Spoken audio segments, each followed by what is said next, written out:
So good morning, everybody. This is your president, Christine Citrano, and I have the pleasure of spending a little time this morning with one of our state strategic partners, Angela Chirito, with Angela Chirito Coaching and Training. Angela, welcome, welcome, welcome. Thank you, Christine. I'm so happy to be here. Say hello to all my friends in WCR. Yeah, we're missing each other, aren't we? Absolutely. Yeah, I know. I keep telling everybody, you better run when you see me because I'm going to be giving you a really big hug. I need that physical contact. So how are you doing? I'm doing well. This is week 6 of working 100% out of my home. A lot of adjustments have been made, and I'm actually liking it. It's fine. We're going to get through this. Yeah, it's, in the beginning, it was kind of a little crazy and surreal, and it is still somewhat surreal, but I think that we're all really strong individuals, and so many people have really pivoted what they're doing, and I'm getting into a little bit of a groove with it, so that's a good thing. And maybe that's the realtor world, we constantly have to change in order to stay on top of the trends. So Absolutely. So how has this coronavirus affected you in your business? The first thing that happened to me was my live classroom trainings were all canceled or postponed for the month of April. That was the first thing that hit. And I immediately realized I needed to do something to be in front of all of my realtors, my realtor friends, my coaching clients, my 50 different companies I've been in, and I needed to do something. So I created, as of April 1st, Angela Answers. It is navigating the new normal. Every Wednesday, 11 a.m. till 12 p.m. It's free group coaching, and people are coming on board. They're talking about their challenges. It has forced me to be on top of all the issues that are happening. And I'm talking national and statewide, because some of my attendees are from Virginia Beach, Chicago, California, New York, and of course a huge percentage are my realtors in Florida that I'm coaching and working with. So it's made me better. Whenever there's a crisis and you have to pivot and you've got to get your act together and be at the top of your game, that's when we really work on our skills and we get so much better.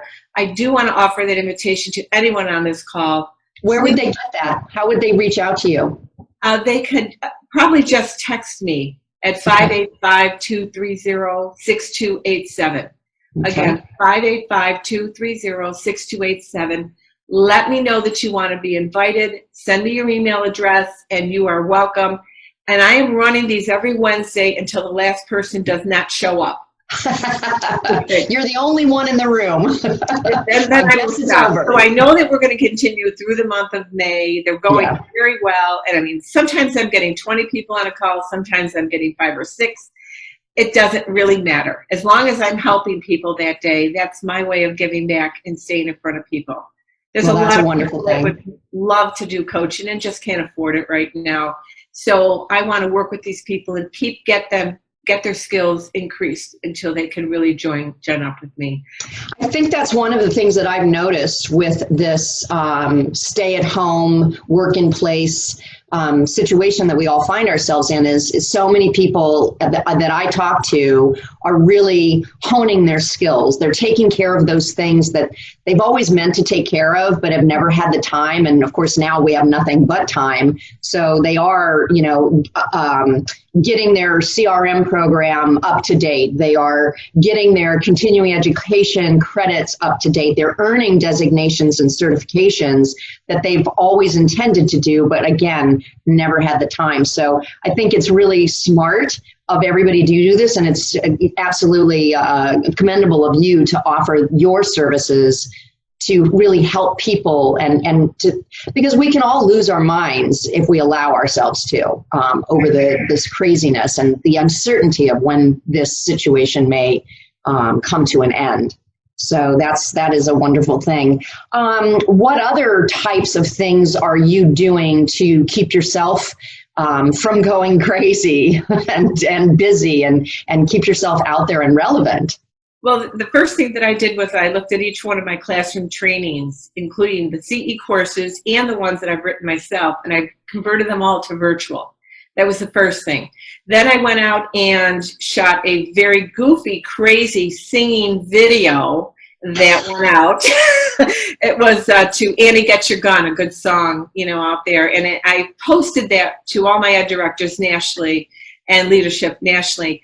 As soon as the state of Florida approved us to teach our CE courses virtually, we have 90 days to do that now. So all the courses that you think were coming into your board, your association, we now can teach virtually for 90 days. So I was really going through, I think, some cabin fever, Christine, to be perfectly honest. I was kind of goofy. I was not drinking wine or anything. And I picked a song and I found the karaoke music to go with it, and I wrote a couple lines. And it has resulted in quite a few virtual bookings, and it was very, very cute. I mean, it was so adorable. Something was totally out of my realm because I do not like cameras. I do not like singing. I would rather speak in front of 500 people than have a camera stare at me. So what we're doing right now, But it's just you and me. It's just you and me. We're having a conversation. So getting to my video, and I hope that everybody that hears this will really push yourself to do video. It is hard for many of us, but it is so insightful. People want to see you, and you don't have to be perfect and all. You just got to get something out there, shoot something less than a minute, and just throw it on social media, put it out there to everybody. So my little lyrics started out with anything that we can teach in a classroom, I can teach virtually, just call on me. GRI Reback, it doesn't matter. Anything you want to learn, I can teach. I don't care if you come in your PJs, just call on me and let's go. And I don't remember the rest of it. But anyway, it was so out of my character to do anything like that because I don't even sing karaoke. And you just did it again. So, we all have to learn. That's the point. The more you do video, the more comfortable that you get. Absolutely. I cannot tell you how many people wrote back to me and just engaged and said, how cute, thanks for sending. And it was an opportunity for me then to say to them, what do you need? How can I help you? And even if they don't hire me, it doesn't matter. It was a mechanism to get people to engage. Mm-hmm. The other thing I'm doing in my community, as you may know, and this may be happening in Naples as well, Christine, is we are going to the farm markets and we're buying boxes of fruits and vegetables for $10. Yes. And I did that. You've done that? Yeah. My girlfriend did, actually, and one of my women's council members. Yeah, so I know exactly what you're talking about. The farmers cannot sell as much to the restaurants, and they have all this great, it's not really harvest time, but they have a lot of fruits and vegetables. I came home with my box of goodies, and I was so excited. I took what I needed, and then I went door to door in my community to some of my seniors. And I said, here, I went to the market, I had my face mask, I had my gloves on. I said, take what you want. Christine, you would have thought I was giving them Godiva chocolate. They were so excited that someone came to the door to say hello. Yes. Yeah, well, people are so lonely, and especially the seniors, people who live alone. Absolutely. And even people who live with others, they're sort of like, can I talk to someone else besides that person? Yes, I'm a little worried about that divorce rate that may be happening. And this is I know, right? We may have a baby boom or we may have a large divorce rate. It might be a combination of the two. Sad to say, but, we can. What I try to tell everybody is, number one, be kind to yourself. Right. And number two, be kind to others. We're all a little stressed out right now. Exactly. We're all a little stressed out right now. So that's a nice segue for one of the questions I wanted to ask you. You have been, first of all, thank you so much for being such a strong, supportive ally with Women's Council. You've been a state strategic partner for many years, and we really do appreciate that what you've done and what you continue to do. You have taught courses for us. You have done speaking engagements for us. In fact, the first time I ever heard you or saw you or knew your name was you were speaking and at Florida Realtors for a Women's Council event. I don't even know how many years ago that was, but I remember it very clearly. And so I want to say to you, what can Women's Council do for you? How can we help you right now? What I'm going to need help with is potential coaching client leads. Because right now, not that I'm losing my coaching clients, they are steady, they are working, they're in a good place to ride out this health crisis. I believe that an influx of new coaching clients is going to be stalled in the next few months until agents can get their business back going. We all know all the predictions. We know that in a few months, our buyers are going to reappear when things start to open up, and we're going to have our spring market. I believe that until the agents, the leaders of Women's Council, get to that point, coaching may not be something they want to take a chance on. So if there's any way that you can refer me to any potential Women's Council leaders or realtors or even broker owners that need help with their business, that would be a wonderful opportunity for me to talk to them. When I do coach Women's Council leaders, and you know this, it's a balance between your volunteering responsibilities and keeping your business going. Yes. Because I've been in real estate 40 years and Women's Council since 1984, I know how to juggle leadership responsibilities and keep your own business going. That's one of the services that I bring to Women's Council members. And I love building leaders. That is, I'm so proud of each and every one of the members and leaders that I've worked with throughout the years. And it just really, that's why I do it. It just means a lot to me. Yeah, so. I have been one of those. I have been one of your customers, one of your clients, and I remember having conversations with you. And I think this was towards the beginning of my Women's Council leadership roles. I don't remember what position I had at the time, but I think it was more on a local basis. But yes, absolutely, finding that balance between the responsibilities that you have taken on, the commitments that you have taken on as a Women's Council member, whether again it's at a local level or higher up, finding the time to keep those commitments strong, but at the same time, you really need to be focusing on your business. And I do think, as we touched on earlier, this is a wonderful time for people to assess their business, where they've been, where they're at, and where they want to go, and to take advantage of this lull, if you will, this downtime, to really help push them in the direction of where they want to go. And I think that's where working with you, for example, as a coach is one of the things that they could do. I recognize that people are out there right now looking at their expenses and trying to decide where can we cut our expenses. But I look at coaching as really an investment in your future income versus an expense. That's the way I look at it. You have to make an investment in yourself.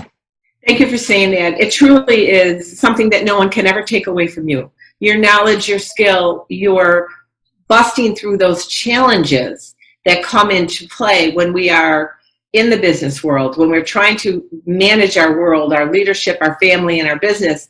We have a lot of challenges. I'm there to help you say, worry about that right now and let's let this go for a little while. Mm-hmm. And mindset development is so important.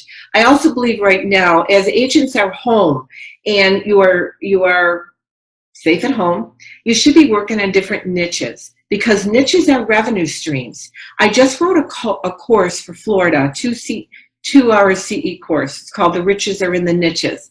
And it just got approved last week, so I'm thrilled. This is my first CE course I've ever written, and I hope to take it out and market it. allows you to learn how to develop a niche, what you need to do, a simple action plan, and get going. The more niches you have in your business, the more revenue streams you're going to have. Those that are diversified in their business right now will carry on and will survive.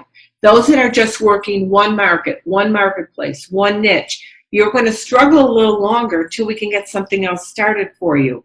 So, take a chance, try new niches, and really propel yourself out there. There's no way you're going to fail. You're going to stumble forward, but you're not going to fall. You're not going to fail. Okay, so please, everybody on this call, go try something new. Yeah, for sure. Never be afraid. I mean, fear is a liar is something that I see out there frequently, right, in this day and time. And it is true. Don't listen to the fear. It is lying to you. Just do it. Just do it. So when did you realize, because I know you started off your real estate career as a realtor, correct? Absolutely. In 1980 in Buffalo, New York, I started selling homes just during the summer months. I never made a full-time commitment to real estate at that time. I just wanted to make big bucks, and I thought real estate was flexible hours. I thought it was glamorous, and I thought I could sell 10 houses and go back to school in September, which I actually did. However, when I associate's degree in business, I was making more in real estate working 4 months out of the year than I was worth in the job market. And I had gained some confidence as an entrepreneur. So I then flip-flopped and went to real estate for 9 months out of the year and took my summers off because I was in my 20s and I wanted to go to the beach in the summer. Right. Well, and I mean, that is one of the virtues, I think, of this profession is the independence that we can have with regard to how we run our business. Absolutely. So when did you decide to move more towards the coaching aspect versus the independent realtor aspect? I mean, how did that come about for you? Well, it was the year was 2001, and I wanted to get into management. So a large company in Rochester, New York called Nothnagel Realtors, which is now part of Howard Hanna, actually brought me in as an assistant manager. And I sat down with the manager at the time, Bob Maves, wonderful guy, ran the Pittsford office. He said, I've got about 12 new people. Can you help me with them? And I said, sure. I mean, I always wanted to be a teacher when I was a young girl. So I thought, well, this would be good. I'll have fun with this. We took that office from third in the company to number one within 1 year. In the company? In the company. Out of Howard Hanna, which I don't know if a lot of people are aware of Howard Hanna, but I think they're like number 3 in the country right now. I mean, this is a big company. At this time, it was Nothnagel Realtors. So out of 24 local offices, we brought it from number 3 to number 1 that year. Wow. And it was because I freed up the manager and I took on all the responsibility of the new people. I was then recruited by Caldwell Banker to be director of their new career development center that they were opening in Pittsford, New York. So at that point, I was able to hire the agents, train them for 120 days, graduate them out to a branch. That's when I really got into coaching and training of, 22 software programs, the one-on-one coaching. We used Mike Berry at the time. He trained our entire staff, and it was a wonderful journey. However, during the recession, when it closed, I decided to leave New York State and come to Florida and open up a part-time training and coaching company. And that kind of evolved into its own little dynasty here. And I'm having a great time with that too. So I have learned to love training people, changing their lives, and watch their careers grow from year after year. It just makes me feel very proud. Yeah, I can sense that about you. There is something very rewarding when you offer yourself to someone and then you just watch them take it and soar with it. I mean, it's a tremendous feeling. So you started working, or you first became a member with Women's Council, I think you said 1984. Is that what you said? 1984, and I was a young girl. I was actually pregnant at the time. And a few ladies that were real movers and shakers in Rochester, New York said, we need you in this club. And I said, what is it? And they told me it was Women's Council. They had the mega chapter in the country at the time. I think they're still pretty They're pretty up there, yeah. Way up there. It's just had a great legacy in Rochester, New York, the way it was started and all. So they said, we need you to run publicity, which is the same as kind of marketing.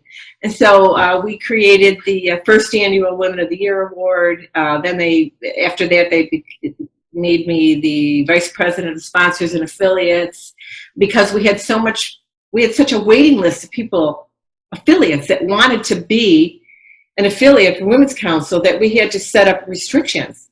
Right. The waiting list. You have to bring in, or you can bring in 3 members and you can become an affiliate.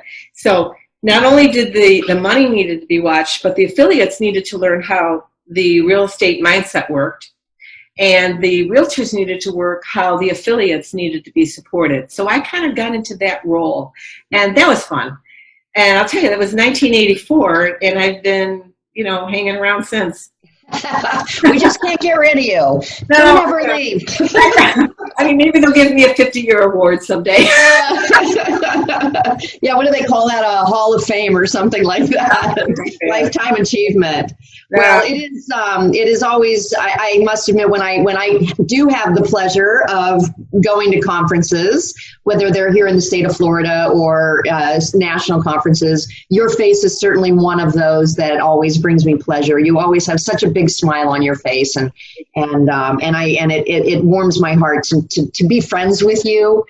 We've shared dinner together, and to see you succeed, and to see you be flexible with yourself as well. I mean, obviously, from what you're telling us here, you have had different little opportunities within the real estate industry, and you've managed to go with them, to not be afraid, and to turn them into something even bigger, even better. And I think that's a real admirable trait for any professional, and that is listening to this. So let me ask you a question. I ask this of everybody. Who has been one of the biggest or the biggest influences on you? My mom, for sure. Your mom, yes. She was so proud that her daughter was in a business. Remember, my mindset was, I have a summer job. I'm going to make a lot of money here and be flexible hours and all that. My mom said her daughter had a business. That was the biggest mindset shift that I had to make. And my mom was running around Buffalo, New York, around our entire gigantic Italian family. She had 200 cousins. Oh my gosh. Yeah. And she just ran around to everybody and said, my daughter's in real estate. Here's her card. Here's her card. Here's her card. I never did any lead generation when I lived in Buffalo, New York. Good her. What did you need to? I didn't need to. If Big Susie said you were going to buy a house for her daughter, you were going to buy a house for her daughter, okay? and I smile here because my mom was 90 pounds and 4'10" with her hair done. But they used to call her Big Susie because she was the oldest Susan in the family. Oh. So she was nicknamed Big Susie. 90 pounds though. She was, a pistol. And everybody loved her. So, they always wanted to help my mother. They just loved her. So it was a rude awakening to me when I became engaged and moved to Rochester, New York. I didn't know a soul, and I did not know how to lead generate. I did not know how to write a contract in Rochester, and we didn't use mortgages at that time because everything was wraparounds and assumptions, and banks were at 18%, so I didn't know anything about the mortgage industry. However, it was changing.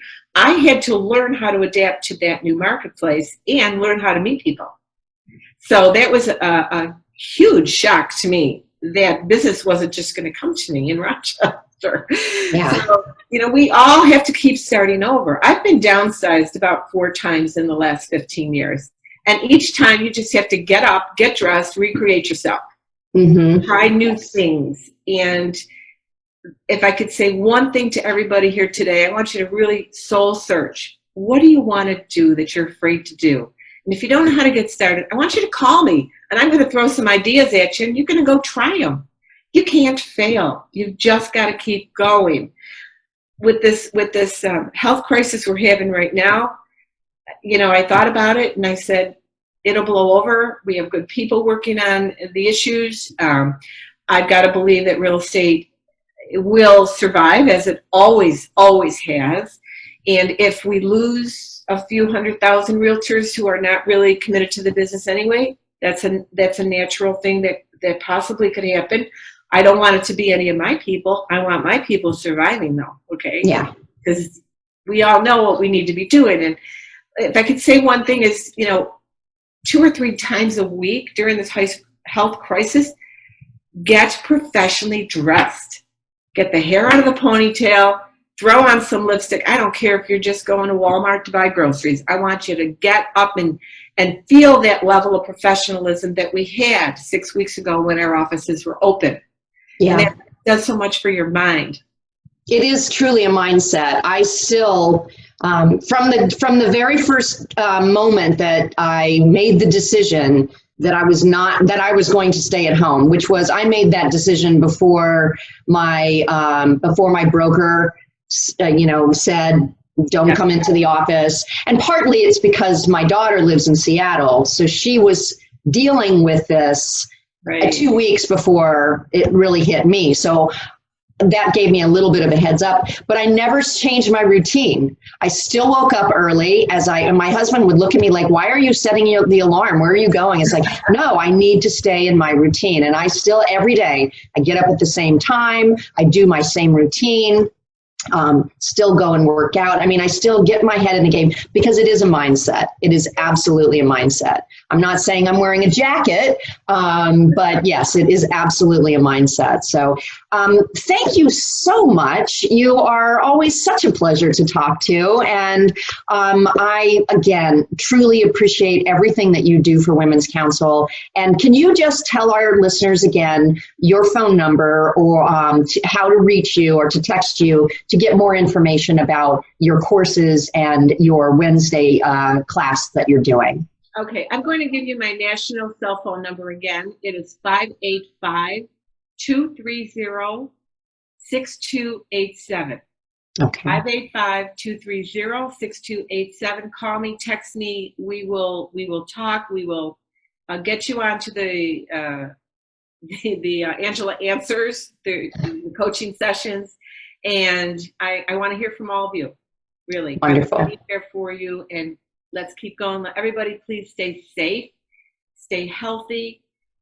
Don't, how do I say this the right way? Don't take risks because of cabin fever. Yes. Truly take care of yourself. We are all self-employed here, and we have to make sure that our health and our families are taken care of. Yeah, for sure. All right. Well, thank you so much. I really appreciate it. Angela Torito, everybody, please use her services if you are in need for somebody to just talk to. She's been in the business in a lot of different capacities. There's probably no experience other than this pandemic that you've been through that she has not been through herself. So thank you, Angela. It was a pleasure. Thank you, Christine. Bye-bye. Okay.